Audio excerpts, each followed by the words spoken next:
il y a un phénomène assez particulier en Afrique, et notamment au début des années 90, avec le retour de la soi-disant démocratie pluraliste, la démocratie multipartisane. Ce phénomène qui a très tôt attiré mon attention, je l'ai appelé le phénomène des milliardaires administratifs. Des Africaines et des Africains inconnus au bataillon de la production des richesses qui du jour au lendemain se propulsent devant l'opinion nationale, continentale et internationale comme étant des milliardaires. Des hommes d'affaires prospères qui ont poussé soudain comme des champignons par un processus littéralement de surgissement, de jaillissement spontané. Une génération spontanée de Richard qu'on n'a pas connu dans les années 80, ni dans les années 60, ni dans les années 70. Car ils étaient inconnus au bataillon de la production des richesses. Mais qui, soudain, au hasard du tournant des années 90, année des privatisations, année des programmes d'ajustement structurel, année de la dévaluation, année de la confiscation ethnique des systèmes politiques africains sous le nom de la démocratie, année de l'affaiblissement des États africains, au hasard de ces années 90, années hautement maudites, rétrospectivement pour l'Afrique, ont surgi partout, en Afrique centrale, en Afrique de l'Ouest. Des milliardaires si vite, des milliardaires miraculeux. Tout d'un coup, des individus se sont affichés dans la place financière, dans la place industrielle, dans la place commerciale des pays africains, qui soudain dans leur compte bancaire détenaient des centaines de milliards. Et la question qui se pose, depuis cette époque jusqu'à maintenant, c'est celle du mode de constitution de ces fortunes subites. Le phénomène du milliardaire administratif, je l'ai particulièrement étudié dans mon pays natal, le Cameroun. Notamment à l'occasion du scandale d'une de ces productions spontanées, de la barbarie économique des États voyous, des dictatures. À savoir un homme d'affaires qui croupit actuellement en prison au Cameroun et qui passait pour un golden boy du monde des affaires. Je pense, et je cite nommément l'homme d'affaires Amougou Bellinga, dont vous avez probablement entendu parler pour ceux qui sont intéressés à l'actualité politique et économique camerounaise de ces 10 dernières années. Voilà un monsieur, toutes les années 60, inconnu au bataillon de la production des richesses. Toutes les années 70, inconnu au bataillon de la production des richesses. Toutes les années 90, inconnu au toutes les années 80, inconnu au bataillon de la production des richesses.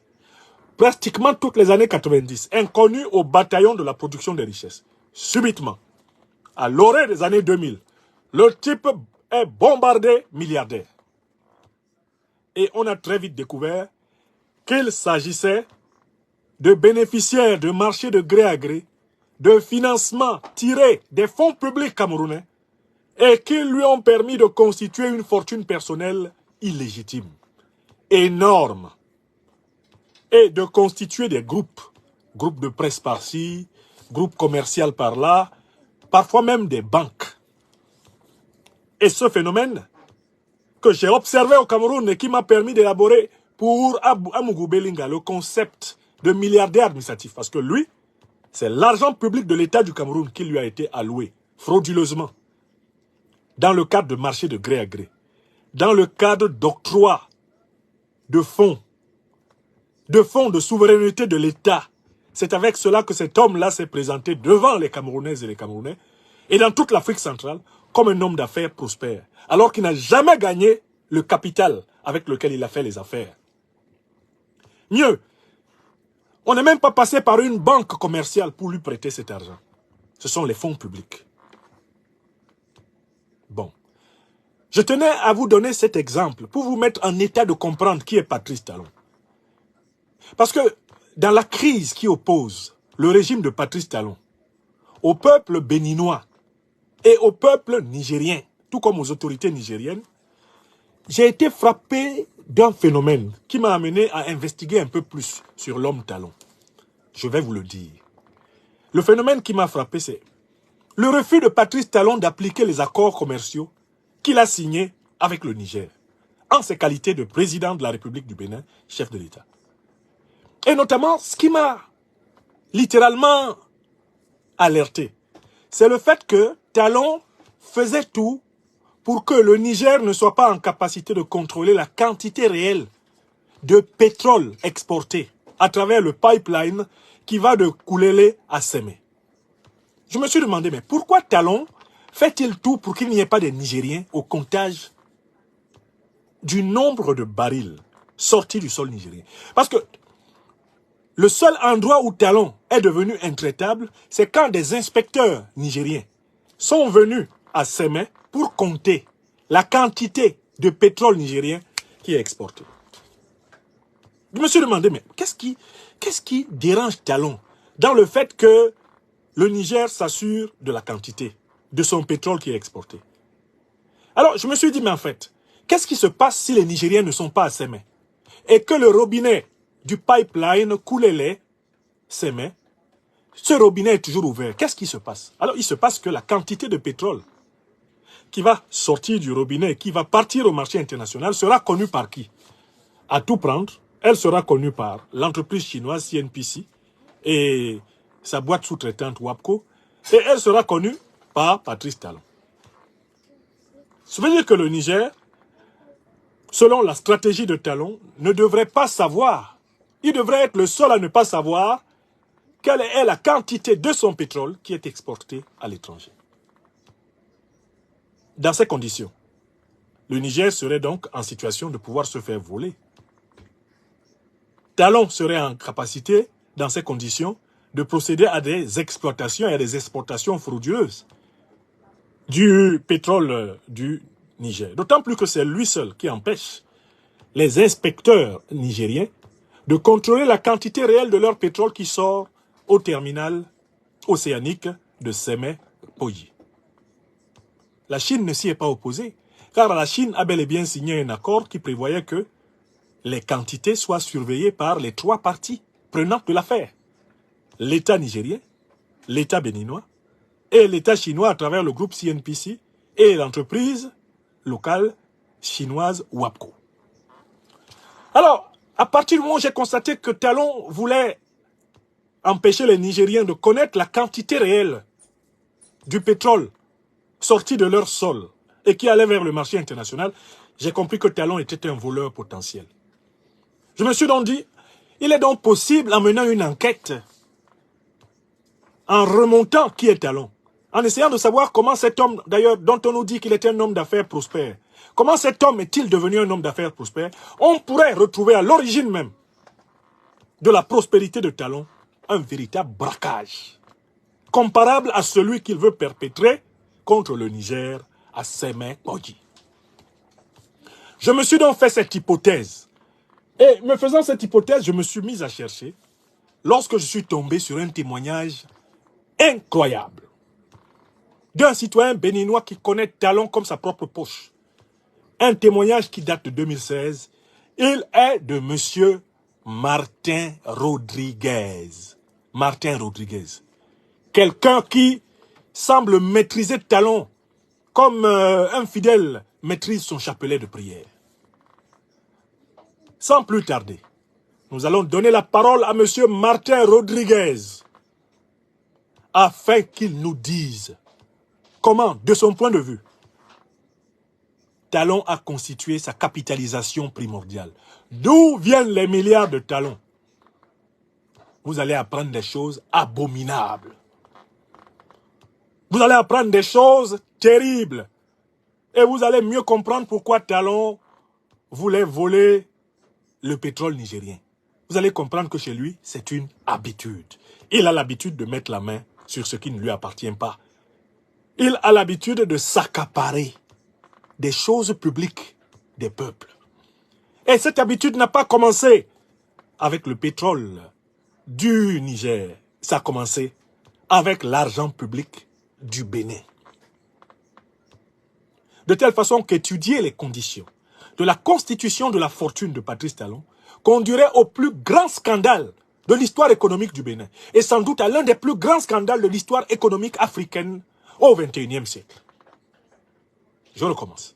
Étudier les conditions de la constitution de la fortune de M. Patrice Talon, l'actuel chef de l'État, président de la République du Bénin, conduirait, j'en suis convaincu, à la reconstitution du plus grand scandale financier, économique de l'histoire de la République du Bénin. Et cela conduirait peut-être à la reconstitution de l'un des plus grands scandales financiers, économiques et politiques qui ait jamais eu lieu dans toute l'Afrique. Sans plus tarder, donnons la parole à un sachant qui m'a permis de comprendre pourquoi Talon veut mettre la main sur le pétrole nigérien. Pourquoi chez lui c'est naturel de mettre le grappin sur ce qui ne lui appartient pas. D'où cela lui vient-il? En réalité, c'est son habitude. Ce n'est pas nouveau, c'est comme ça qu'il s'est comporté au Bénin. Et voilà pourquoi on comprend sa propension à se comporter comme le propriétaire du Bénin. Oui. Parce qu'en fait, il a pris l'habitude de mettre la main sur tout ce qui est public au Bénin et d'en faire quelque chose de personnel. Donnons la parole à M. Martin Rodriguez, que je salue. D'abord pour le courage de sa révélation et pour la patience avec laquelle il a énoncé des affirmations pour lesquelles il a affirmé sa capacité de démonstration et la détention des preuves. Donnons la parole à M. Rodriguez. La vidéo de M. Rodriguez se trouve, dans laquelle M. Rodriguez parle, se trouve sur elle se trouve sur YouTube, sous le titre « Conférence de presse de M. Martin Rodriguez ». Que je connais personnellement. Je lui donne la parole là. Il est acteur économique majeur au Bénin. Voilà. Très bien. Allez-y, M. Rodriguez, vous pouvez parler. Je viens sur la question de M. Patrice Talon, que je connais personnellement. Il est acteur économique majeur au Bénin. Il y a même certaines activités où je suis actionnaire en même temps que lui. Le Novotel, je suis actionnaire minoritaire, là-bas il est actionnaire majoritaire. Ici, on est propriétaire à 100%. Écoutez bien. Nous sommes dans le secteur du coton ensemble. Rodriguez. J'ai vu agir Patrice Talon. Oui. Et nous nous battons depuis 18 ans. Notre bagarre ne vient pas à l'occasion des élections de 2016. Je suis propriétaire de l'usine de coton, la plus grosse usine de coton du continent africain. J'étais vendeur des usines, je représentais le groupe Continental Eagle Corporation aux États-Unis. Nous vendions les usines en Afrique et nous avions choisi à l'époque d'installer la meilleure de toutes les usines. On l'a installée au Bénin, dans le nord du Bénin. Nous avons une seule usine. Pour faire court, Patrice Talon en a 15. Nous avons construit notre usine avec des financements privés. Ouais. Patrice Talon n'a construit aucune usine. Ces 3 premières usines qu'il a eues dans les années 90, nous avons les documents, nous avons la preuve. C'est l'État du Bénin qui a financé l'achat des équipements, l'installation des usines. Mon Dieu. La Sonapra en son temps. Et par une alchimie dont lui seul a le secret, il s'est réveillé un matin, on l'a supplié, on lui a remis les 3 usines. Mon Dieu. Il est devenu un milliardaire par décret. Je parie qu'il n'y a personne dans cette salle qui soit capable d'échouer. Si on peut le réveiller un matin, on lui balance 3 usines. C'est vrai, c'est vrai. Aux frais de la princesse. Mon Dieu. Ce dossier est resté sans suite dans les années 80.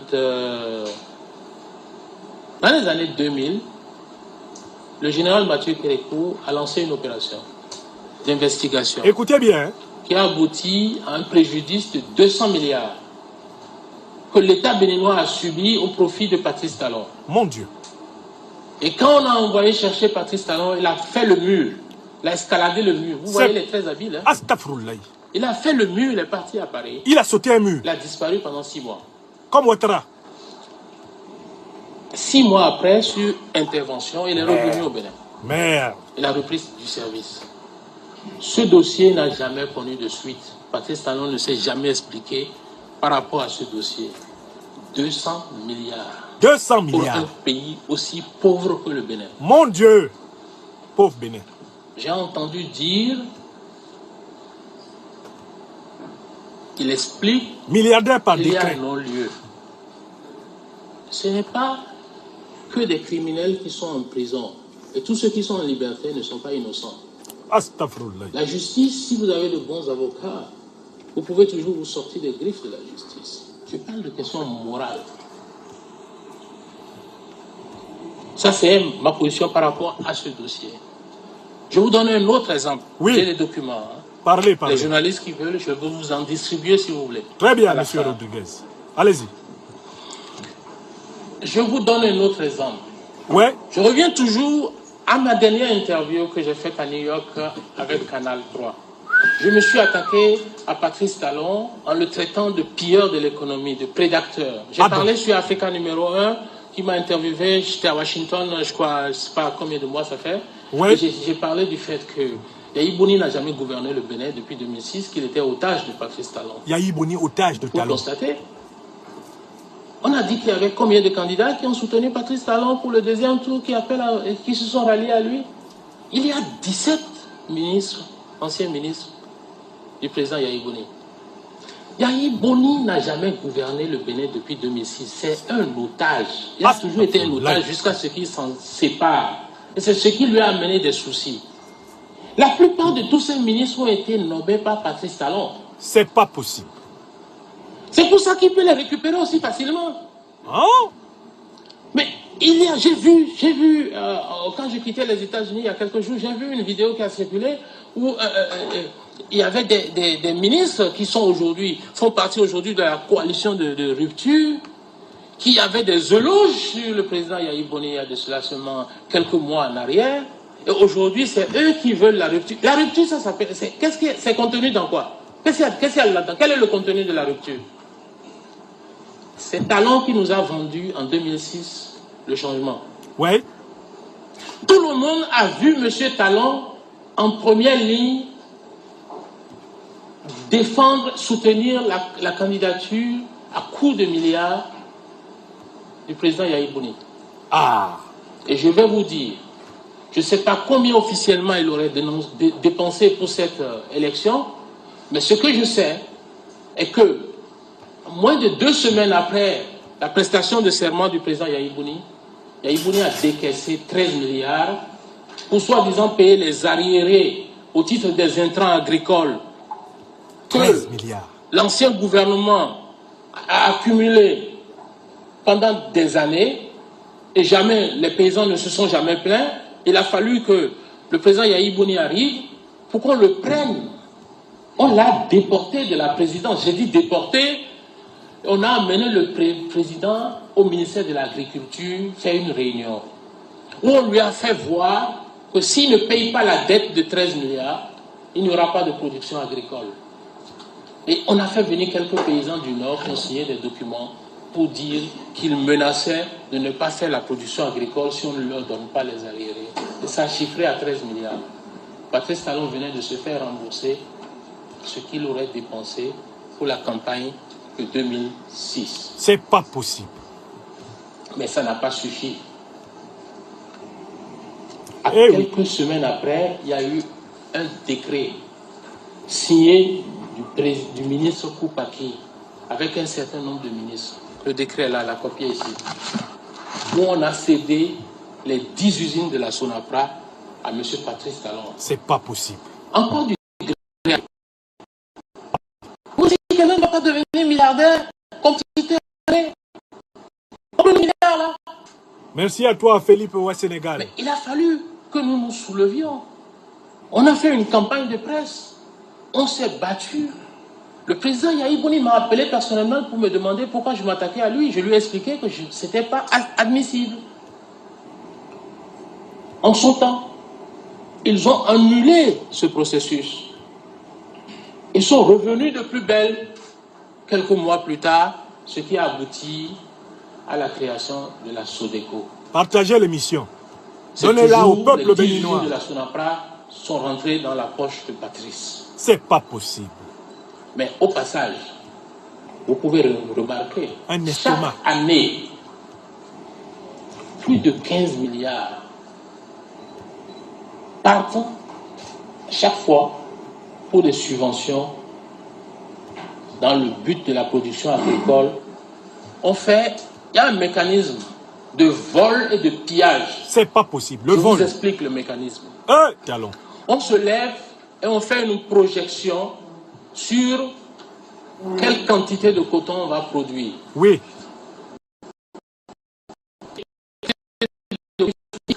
Équivalente dans l'offre, avec des quantités et des prix. On élimine tous les concurrents possibles et une personne gagne, s'appelle Patrice Talon. Toujours. 2-3 mois après l'appel d'offres, il y a déjà l'adjudication, tout est fait.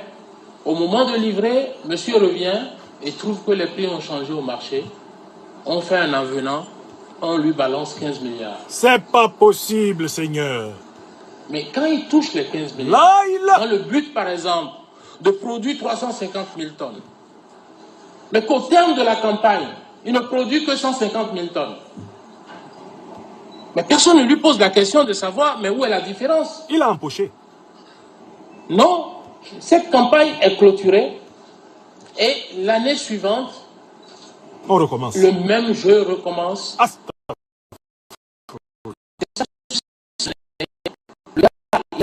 Soyez actifs, partagez. C'est le patrimoine. Sinon, ils vont attaquer.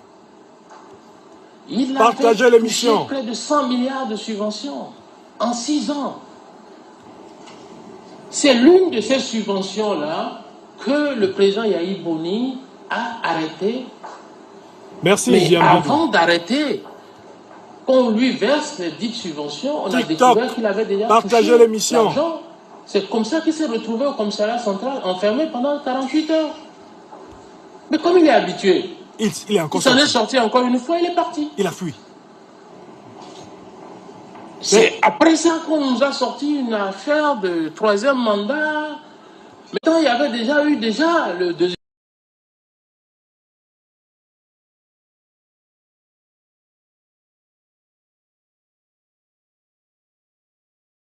mandat de PVI.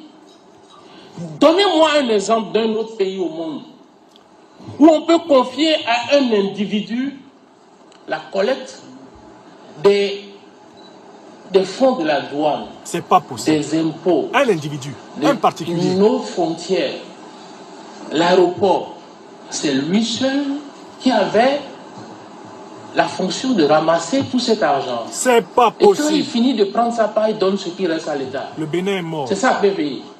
Moi, j'appelle ça prendre voleur imbécile. Ouais. Prendre voleur imbécile. Parce que PVI, comme l'a dit le président Mbeki,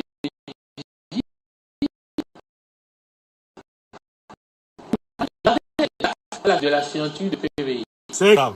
On l'a signé à la veille du 2e mandat du président Yahi Boni. Sous forme de chantage.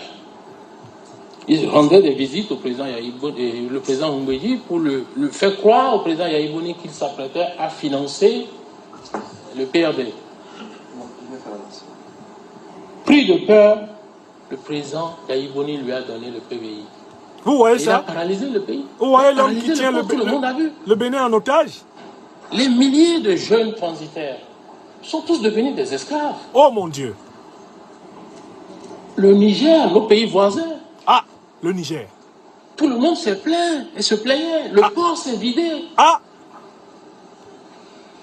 Mais en quelques mois, ce type a encaissé encore des dizaines de milliards. C'est pas possible. Je pense savoir si mes informations...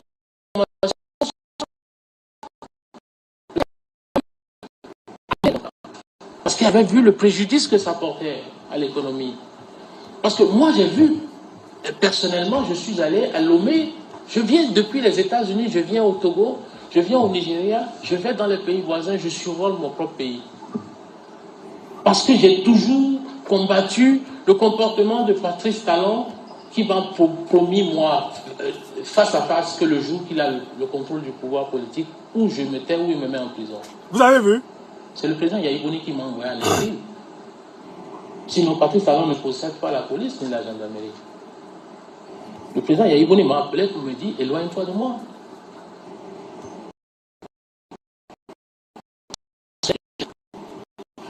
Donc, donnez-moi un seul pays où on remet toute la caisse de l'État à un individu. Seigneur. Au Bénin, c'est quoi? Nous avons le port. Nous avons l'agriculture, le coton. Nous avons le secteur des télécoms. Nous avons l'informel. Voilà à quoi s'est réduit l'économie du Bénin. Mais quand on me parle, par exemple, que la France va venir nous coloniser, et la France-Afrique, laissez-les venir pour qu'ils viennent mettre leur savoir-faire pour nous aider à créer de la richesse. Mais, vous dites qu'ils ont déjà tout créé de la richesse avant de se battre sur comment on va partager. Mais nous, on se bat sur la pauvreté. Qui se bat pour diriger les pauvres? Je ne comprends pas. On dit nous sommes pauvres. On n'a rien. Quand quelqu'un se bat pour être pauvre, pour rester pauvre. Obama, c'est l'enfant d'un Kenya. Il est président du plus grand pays du monde, les États-Unis. On a notre propre enfant qui vient des États, de la France avec des compétences. Et on se met à mettre tout ce qu'on veut sur les réseaux sociaux, on le traite de tous les noms. Ça, c'est pour Zinsou. Mais si vous lui donnez le Bénin, Zinsou, le serviteur de la France, il a 60 milliards de dettes. On n'en veut pas. On n'en veut pas. J'ai un document de la lettre du continent. Il n'est pas meilleur que Talon. C'est pas moi qui l'invente. En dehors des informations que j'ai, il y a d'autres sources.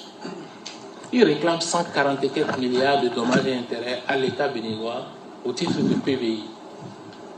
En dehors de tous les autres procès qu'il y en a plein. Quand j'ai eu les États-Unis, Patrice Talon a donné un chapelet de choses qu'il va faire. Mais il a oublié de nous dire où il va trouver les ressources pour les réaliser. Goebbels, le conseiller politique d'Hitler, dit ceci: plus le mensonge est gros, plus le peuple y croit. C'est un gros mensonge. C'est lui qui a parlé de Kamila quand on a parlé d'empoisonnement. Pendant cette affaire de campagne, le juge qui a libéré M. Talon a sorti un livre. Il a expliqué comment il y avait des constances dans cette affaire d'empoisonnement. Je ne suis pas sûr que 5% des Béninois ont lu ce livre. C'est les Français qui disent, quand vous voulez cacher quelque chose aux Africains, mettez ça dans un livre. Il ne faut pas voir. Je suis venu. Ce que je vois, la scène que je vois, c'est triste.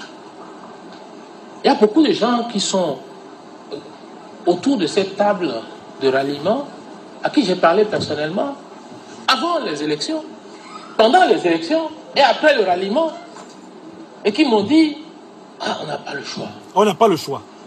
C'est faux. Je préfère mourir les armes à la main que de vivre à genoux. Voilà. Je m'arrête là. Je vous ai fait écouter près de 17 minutes de ce témoignage qui en comporte globalement environ 25. Et je vous mettrai le lien de ce témoignage remarquable pour que ceux qui veulent écouter la totalité des propos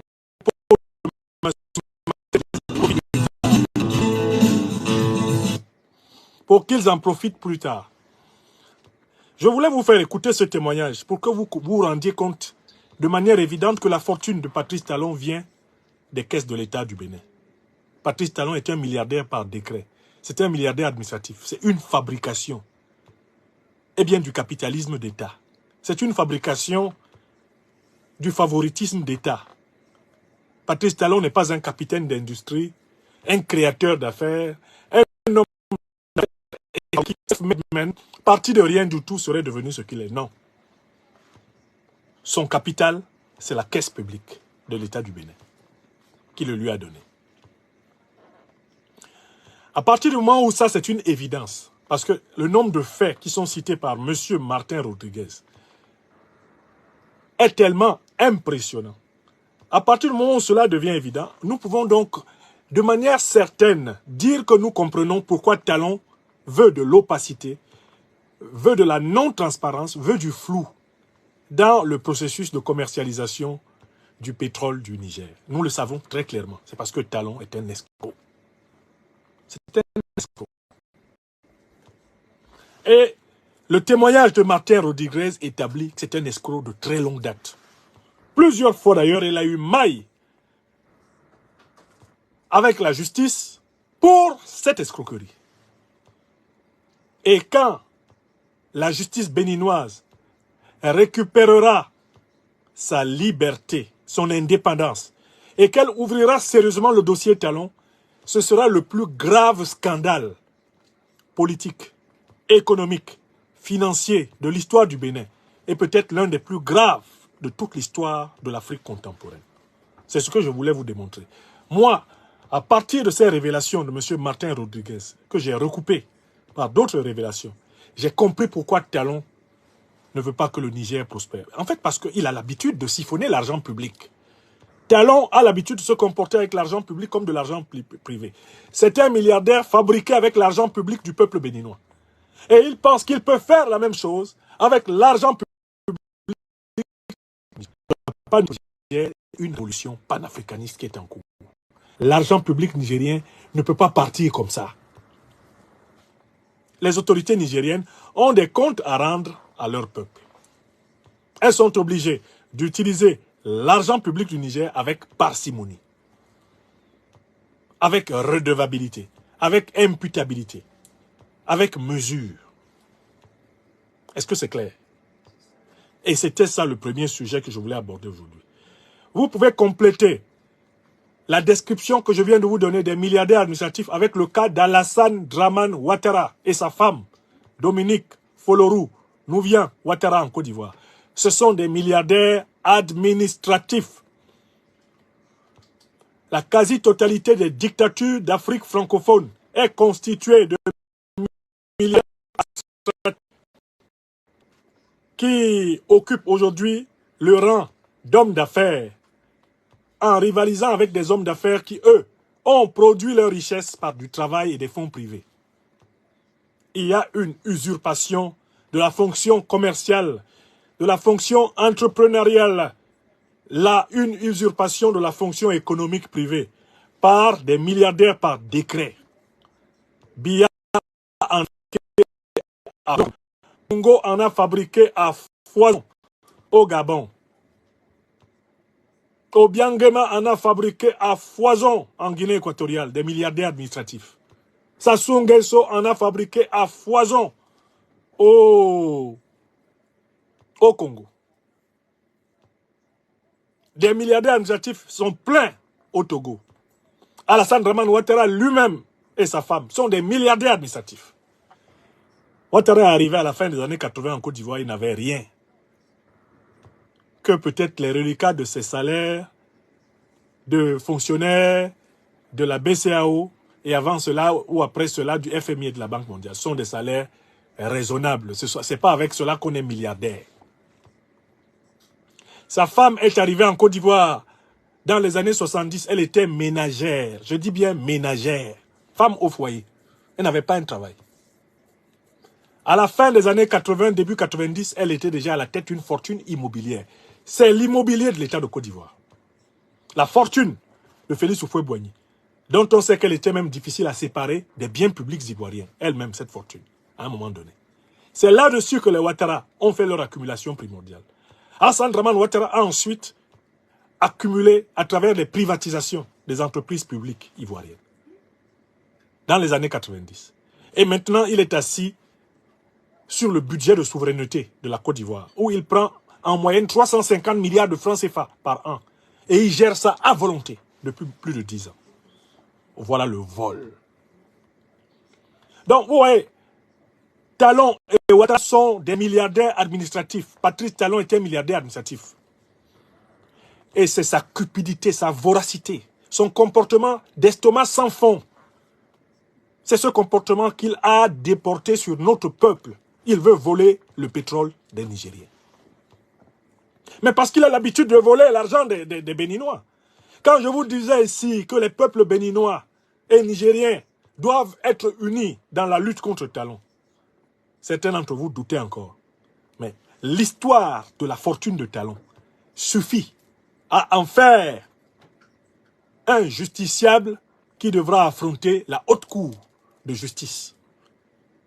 La haute cour de justice du Bénin devra juger Talon. Parce que Talon a fait des conflits d'intérêts scandaleux. Talon ne peut pas justifier sa fortune sans avouer qu'il a mis la main dans la caisse publique du peuple béninois. C'est un scandale multitentaculaire que je dénonce aujourd'hui et qui me permet de bien comprendre en quoi cet homme et pourquoi cet homme est nuisible à la sous-région ouest-africaine. Quand vous traînez beaucoup de casseroles, quand vous avez fait beaucoup de mal, vous cherchez systématiquement à agrandir votre puissance. Et vous attrapez une maladie qui s'appelle l'obsession accumulatrice, la cupidité. Les Anglais appellent ça greed. C'est-à-dire que l'excès de voracité